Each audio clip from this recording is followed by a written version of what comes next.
Pero vamos al tema de esta... Se van a ir de espaldas con este dato.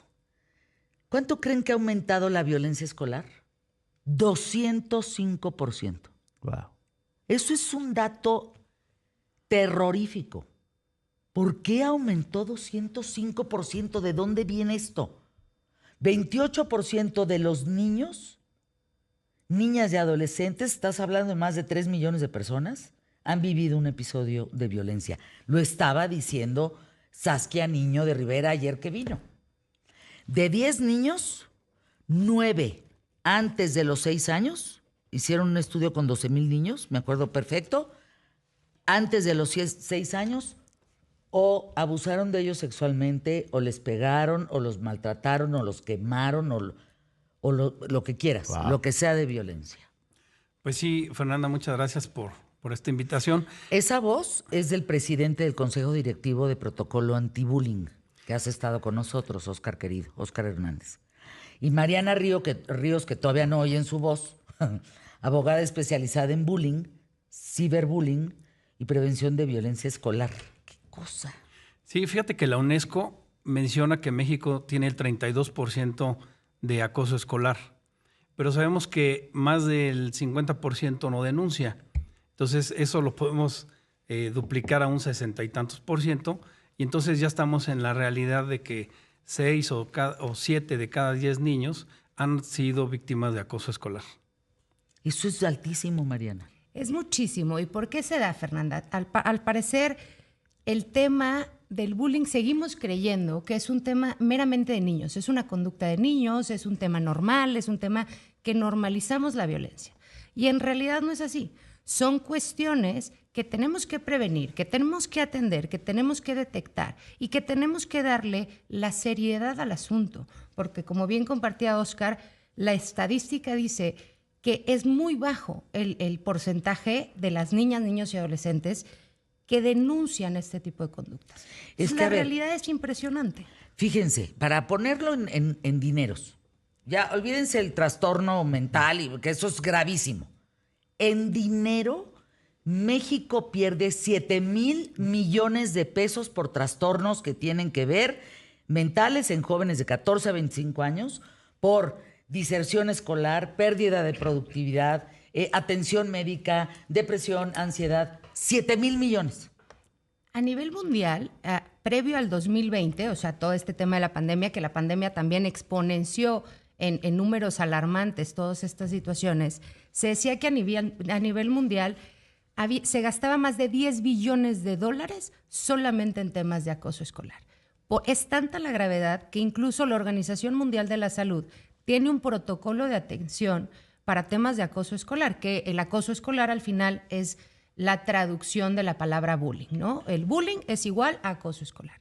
Estamos hablando de muchísimo dinero. Y las redes sociales, aparte, me imagino que también lo han exponenciado muchísimo. Las redes sociales es la realidad. El ciberacoso, hoy estamos hablando que permite que esto no se quede en un centro educativo, que esto vaya más allá, que no conoce fronteras. Y hace días, Fernanda, aquí tuviste una invitada hablando de la violencia digital. El ciberacoso o el cyberbullying nos da una estadística alarmante que tiene aparte unas consecuencias y resultados que no estamos pudiendo ver. Es que háganle caso a Mauricio Curi, el gobernador de Querétaro. Ya, de veras, quiten los teléfonos de las escuelas. Háganle caso. Esta medida causó serios problemas durante 15 días en Querétaro. No sabían, se peleaban, se mangoneaban, hacían berrinche, los papás mentaban madres. Era una cosa terrorífica. A los 15 días se serenó el asunto y empezaron a jugar bote pateado, claro, resortes, se empezaron a jalar los pelos en el recreo, se echaron su torta juntos. Y hoy los resultados son niños mucho más concentrados y sociales. Pues fíjate que en suma de lo que hizo Mauricio Curi, la organización que presido, el 6 de noviembre, presentó la única norma a nivel internacional contra el bullying, que de hecho está de manera gratuita y la puede bajar cualquier escuela, cualquier familia. ¿La hicieron ustedes? Sí, así es. Fuimos 14 países, más de 100 especialistas y expertos en temas de acoso escolar. y la presentamos el pasado 6 de noviembre. ¿Qué tiene esta norma? Pues desde luego una metodología que inicia con algo que nosotros llamamos ADIPS, atención, detección, intervención, prevención y seguimiento, pero además toda una metodología para atender los 6 casos de bullying que existen, ¿no? Que es el físico, el verbal, el social, el psicológico, el material y, como dice Mariana, pues el tema del ciberacoso, que es un tema importantísimo. Esta norma tuvo un comité especializado precisamente en entornos digitales seguros y bueno, la ponemos ahora sí que la baje cualquier persona, cualquier escuela de Chile a China la puede utilizar y es un protocolo de actuación, es una guía para atender el bullying. Entonces, Óscar Hernández, hicieron un estudio en más de 14 países, más de 100 especialistas, y resulta que lo que conlleva ese estudio es algo que nosotros podemos leer para poder evitar el bullying, entenderlo y evitarlo. Sobre todo es un protocolo de actuación, es una guía o una brújula que las escuelas pueden utilizar eso gratuitamente, porque la bajan de una plataforma que se llama safepub.com. ¿Safe qué? Safepub.com. SAFEPAB.com. La bajan gratuitamente, nada más ponen su nombre, su correo y la bajan en español o en inglés. ¿Qué es esta que me diste? No, ese es un libro que hicimos en el 2015 que básicamente pues es un protocolo que sirve para darles ciertas luces a las escuelas de cómo deberían de tener un protocolo de actuación en las escuelas. Pero oigan, esto está certificado por Lloyd International Company. Así es. Está metido el Politécnico Nacional. O sea, esto es un trabajo muy serio, ¿eh? ¿Esto dónde se vende? Protocolo para la atención del bullying. Sí. Porque todas las escuelas tendrían que tener esto. Así es. O bajarlo, el estudio de SAFEPAB, SAFEPAB.com. Sí, esta es una norma que te decía, realizamos con más de 14 países. Estuvo muy interesante porque creamos 4 comités: Comité de Mejora Regulatoria, Salud Mental, Participación Social y el que te comentaba de entornos digitales seguros. Y lo que hicimos fue revisar la norma que hicimos nosotros hace 15 años, pero la actualizamos con toda la participación de Colombia, de Chile, de Argentina, de España, de Estados Unidos, y llegamos a esta nueva norma que le va a permitir a las escuelas encontrar una metodología adecuada para atender cualquier caso de bullying. Te pongo un ejemplo. Nosotros en México siempre hemos utilizado el término de víctima cuando una persona es bulleada.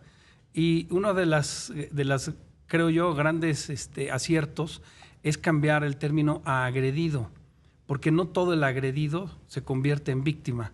Es un tema interesante que debemos empezar a estudiar. No todo víctima es agredido. ¿Cómo? No todo agredido, a partir de un buleador o un agresor, se convierte en víctima. Es decir...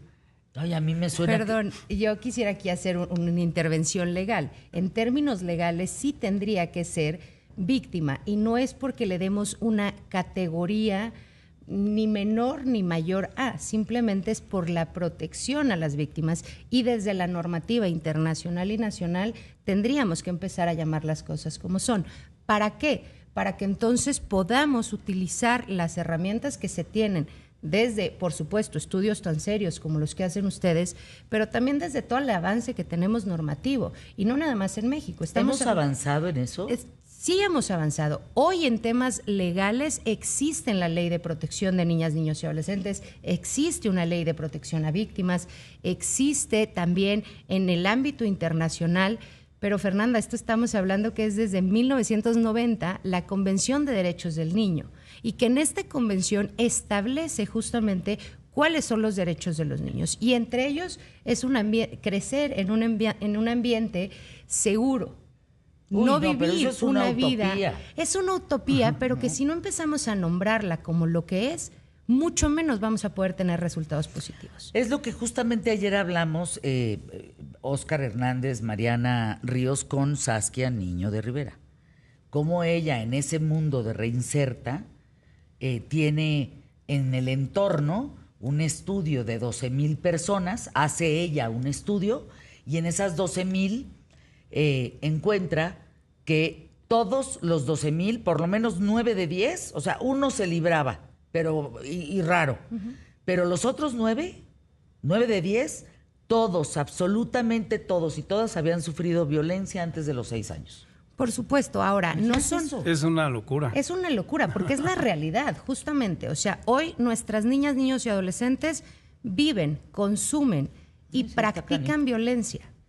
¿Qué podemos hacer para cambiar esa realidad? Por supuesto que los protocolos son importantísimos y el quid del asunto entra en la prevención, como bien decía Óscar.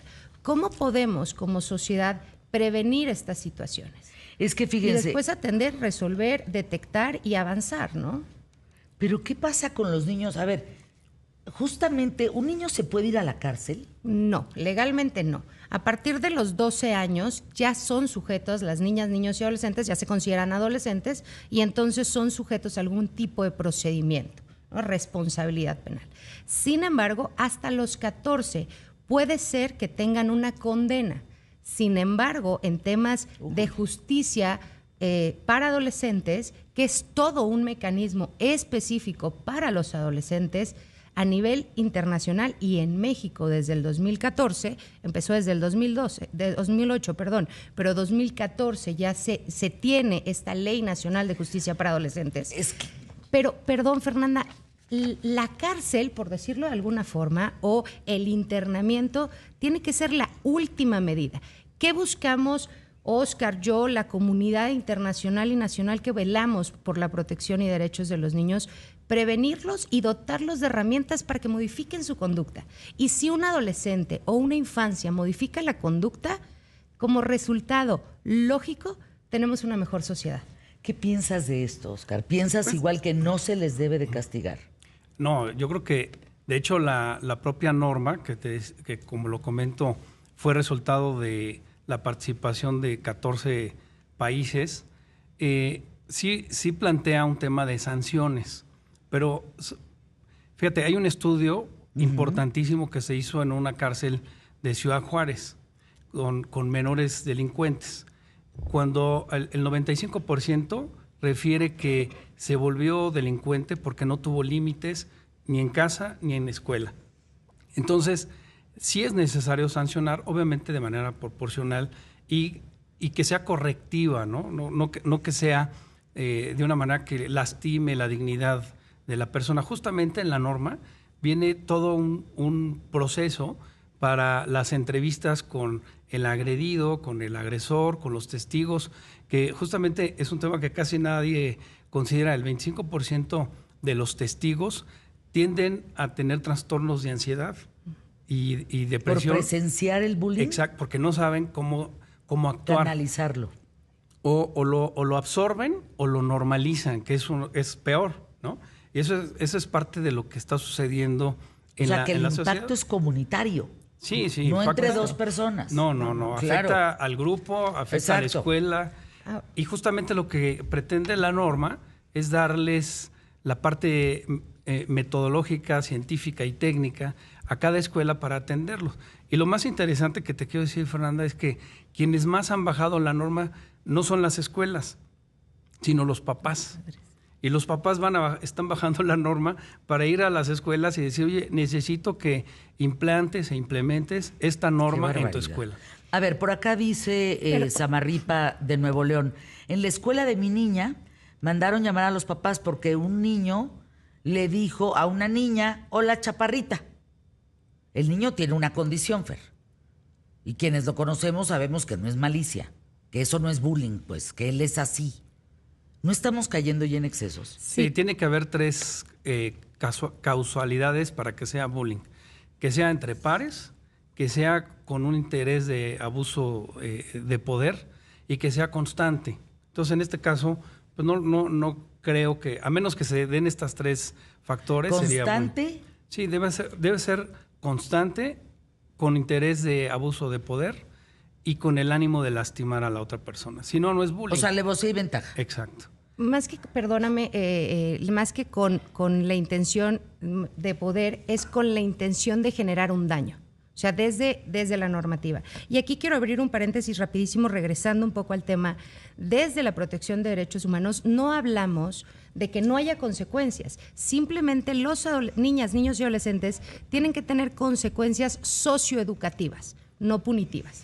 Esa es la distinción. Porque sí necesitan límites y para eso, Fernanda, el tema social, el tema de las escuelas, el tema de los padres de familia, tenemos que ser responsables. Miren, yo creo que esto abre una discusión que la tendremos en otro momento, pero yo pongo en la mesa lo siguiente. En un país donde los sicarios parten a partir de los 10 años, tiene que haber castigo. Perdónenme. Porque si el gobierno no nos protege de un crimen organizado y el crimen organizado desprotege a nuestros hijos, pues entonces, ¿por dónde empezamos el castigo? O sea, hace 2 semanas yo di la nota de un niño que le quitó a la mamá el celular y la mató. Entonces, pues ¿cómo no la vas a castigar? O sea, ¿cómo no vas a ejercer en la realidad de México? No estamos en Dinamarca. Sí, sí, por supuesto. Entonces, si vives en esta realidad, hay que ponerlo en la mesa, se debe de castigar a quien cometa un acto violento. Sí, yo creo que ahí deben de aplicarse los reglamentos interiores de cada escuela, ¿no? Que esa es una de las cosas que se ha dejado de hacer. Pero para eso necesitas realmente hacer un análisis de lo que está sucediendo. Vuelven aquí con ese tema. ¿Les parece? Lo platicamos, lo explicamos. Me parece muy importante ponerlo en la mesa. Óscar Hernández, gracias. Mariana Ríos, ¿dónde te localizan, Óscar? En Antibullying Ajá.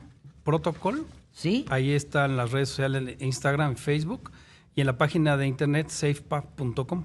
¿Y tú, Mariana, de volada? Mariana Ríos, así estoy en TikTok, lic.marianaríos y en Instagram ríos.asesores y litigio.